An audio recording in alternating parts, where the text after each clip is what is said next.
በዚህ ዘመን ላይ ኢንትረስቲንግ ዘመን ላይ ያለነው። ድሮ ትንቢትን ስንማር አንዳንዱ ሀገሮች የሉም። አሁን ያለው ፖለቲካ አልነበረም። ነገር ግን አሁን ስትመለከቱት የፖለቲካ አካሄዱና ጨዋታው ሲገባን ግን በጣም የጌታችን የኢየሱስ ክርስቶስ መምጣት በደጅ እንደቀረበ ያመለክተናል። ስለዚህ እንደ አንድ የቤተ ክርስቲያን መሪዎች፣ እንደ አንድ የክርስቶስ አካሎች ሁላችንም ልናስብ የሚገባን ነገር ይህንን ነገር ሲነገረን እንድንፈራ አይደለም። አማኞች ወደ ፍርሃት እንዲገቡ አናስተምርም ወገኖች ሆይ፣ ነገር ግን ወደ ጸሎት እንዲገቡ እናበረታታቸዋለን።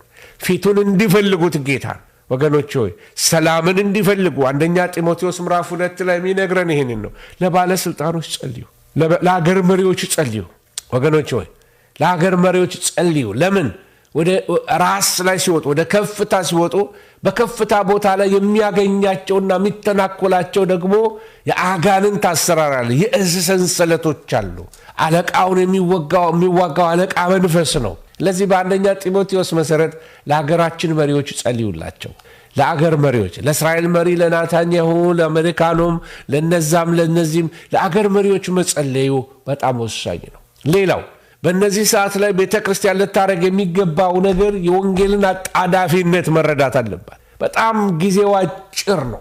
በጣም ጊዜው አጭር ነው። ይህንን ከተረዳን በኢራንም ሆነ በእስራኤል ላሉት ነፍሳት መዳን ልንጸልይላቸው ይገባል፣ ልንተጋ ይገባል። በኢራን ወንጌል እንዲሰበክ፣ ሪቫይቫሉ እንዲጀምር፣ የእግዚአብሔር እሳት በዛ ምድር ላይ እንዲነድድ፣ ብዙዎች ያለ ንስሐ እንዳይጠፉ፣ በእስራኤልም ደግሞ ወንጌል እንዲሰበክ፣ መሲዋን ኢየሱስ ክርስቶስን እንድትቀበለው፣ ዓይኗ እንዲከፈትላት፣ ድንዛዜ እንዲነሳ ለእስራኤል ልንጸልይላት ይገባል። ወገኖች ሆይ ተስፋችን ጌታችን ኢየሱስ ክርስቶስ ነው።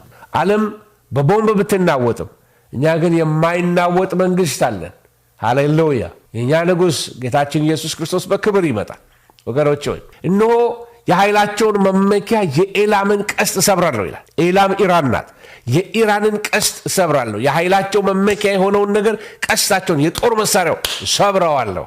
በኋለኛው ዘመን ግን ስለ ኤላም ሲናገር እንደዚህ ይላል፣ የኤላምን ምርኮ መልሳለሁ። ዋው! የኤላምን ቀስት እሰብራለሁ፣ የኤላምን ምርኮ እመልሳለሁ። ቅዱሳት መጽሐፍት ይህን እንደሚሉት ኤላም የዛሬዋ ኢራን ናት። በተለይ የኒውክለር ጣቢያው የሚገኝበት አካባቢ ኤላም ተብሎ ነው የሚጠራው። የአካባቢ በዛ ነው የሚታወው። ቀስቱ ምናልባት የጦር መሳሪያ ስለሆነ የኒውክለር ጉልበታቸውን እሰብራለሁ እያለ ነው ጌታ። በጥያቄ ምልክት ተዋለሁ። ትንቢቱ የኢራን ወታደራዊ ኃይል ቀስት ተብሎ የተጠራው እሱ ነው እንደሚሸበር፣ በኋለኛው ዘመን ግን ብዙ ኢራናውያን ወደ ክርስቶስ እንደሚመጡ እየነገረን ነው የእግዚአብሔር ቃል።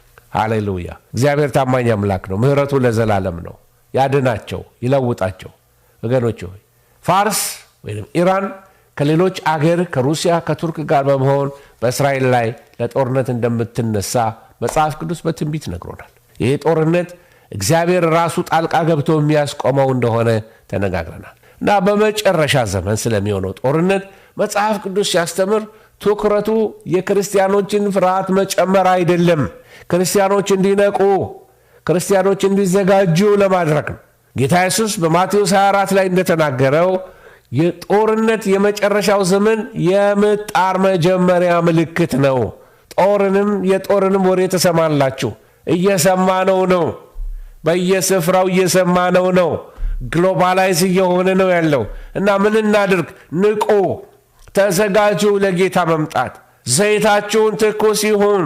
ከጌታ ጋር ሪሌሽንሽፓችሁን አድሱ። የጦር ወሬ፣ በየቦታው የተለመዱ ግጭቶች ማቴዎስ 24 የሚነግረን በመጨረሻው ዘመን ላይ በስፋት የሚታዩ ይሆናሉ። ህዝብ በህዝብ ላይ መነሳት ይጀምራል። መንግስት በመንግስት ላይ መነሳት ይጀምራል። አሁን በዓለማችን የምናየው ብዙ ምክንያቶች አሏቸው። ሩሲያ ከዩክሬን ጋር፣ ኢራን ከእስራኤል ጋር ውጥረት አይደለም እየቀጠለ ይሄዳል። እኛስ ሀገር ቢሆን ጦርነቶች መቼ ዝም ተባለ? አሁንም ጫፍ ላይ ደርሰናል። በወደባችን ምክንያት የጦር ወሬ እየሰማን ነው ያለ ነው። ረብሻዎች በደጅ ናቸው ያሉት። ዓለም ለታላቁ መከራ እየተዘጋጀች ያለች ትመስላለች። ወገኖች ሆይ የሰው ልጅ በራሱ ሰላም ማምጣት አይችልም።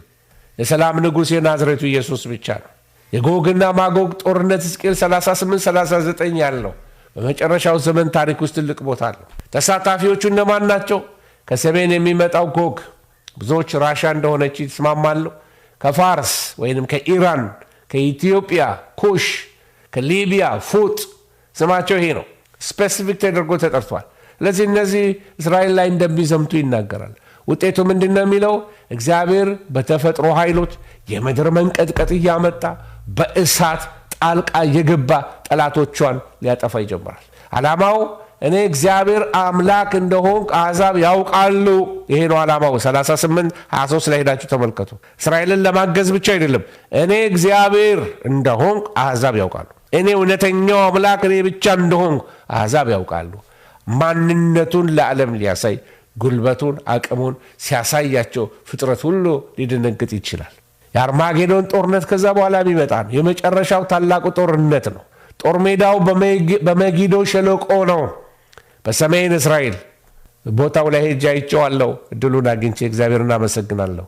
ወገኖች ሆይ ያንን ጦርነት እየመራ የሚሄደው ግን ጸረ ክርስቶስ ወይም የክርስቶስ ተቃዋሚው ነው።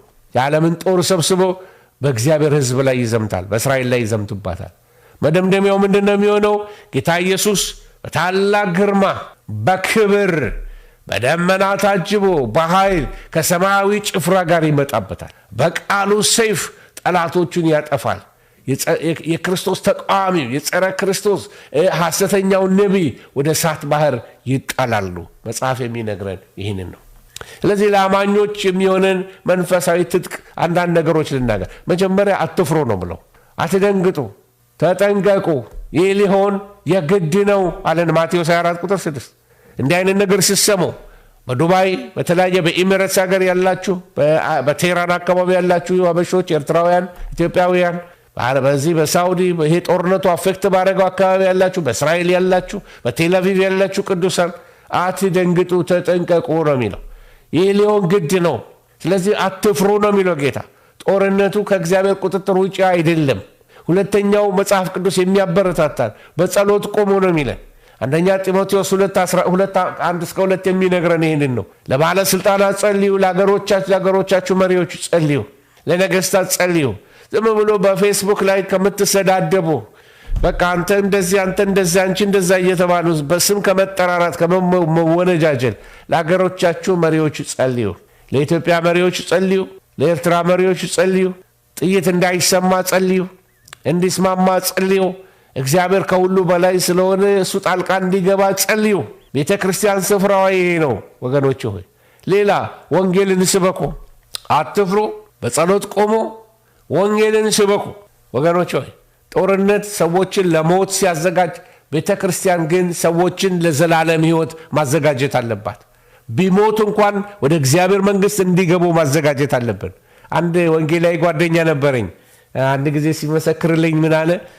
አንድ ጊዜ ዘመቻ ጦርነት በዚህ በኢትዮጵያና ኤርትራ መካከል ድንበር ጦርነት በተደረገበት ሰዓት ላይ ቀጥታ ሄጄ የጦር አዝማቹ ጋር ገባው አለ። አንድ ክፍለ ጦር ጋር አለ እና ገባውና እነዚህ ወጣቶች እኮ የሚሄዱት ወደማይታወቅ ቦታ ነው፣ ሊመለሱም ላይመለሱም ይችላሉ፣ ወደ ጦርነት ነው የሚሄዱት። ስለዚህ እኔ ደግሞ ከሰማይ አምላክ መልእክት አለኝ፣ እንደው በምድር እንኳን ካልተመለሱ የዘላለም ቤት እንዲኖራቸው ንስሐ ማስገባት አለብኝ፣ ልጸልይላቸው ፈልጋለሁ አላቸው።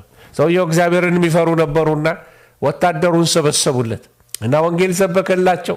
ጌታን የሚቀበሉ ተቀበሉ፣ የተመለሱ ተመለሱ፣ የቀሩ ቀሩ ማለት በሕይወት አልተመለሱ።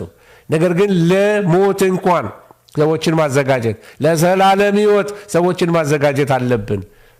የሥራ ዘመን ነው። አሁን የመደንገጥ ጊዜ አይደለም፣ የመጽናት ጊዜ ነው፣ የመጸለይ ጊዜ ነው።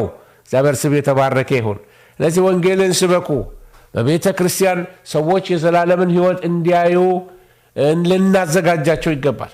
የመንግሥት ወንጌል ለዓለም ሁሉ ይሰበካል፣ በዚያን ጊዜ መጨረሻው ይመጣል ብሎ መጽሐፍ ቅዱስ ይነግረናል። ስለ ኤላም መጽሐፍ ቅዱስ የሚነግረን ነገር አለ። እሱን ተናግሬ ብጨርስ ደስ ይለኛል እንዳልደጋግምባቸው።